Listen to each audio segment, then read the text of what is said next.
In front of me is Samsung Galaxy M54 and today I would like to show you how you can use keyboard Clipboard.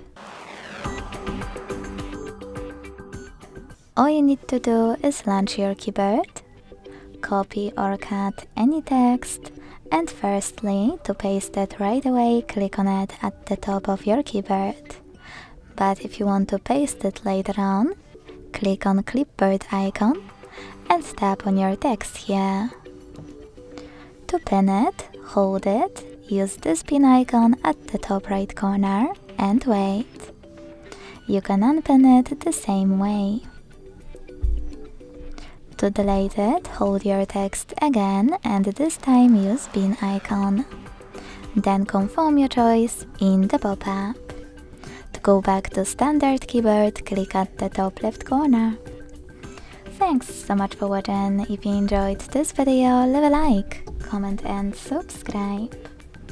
Bye!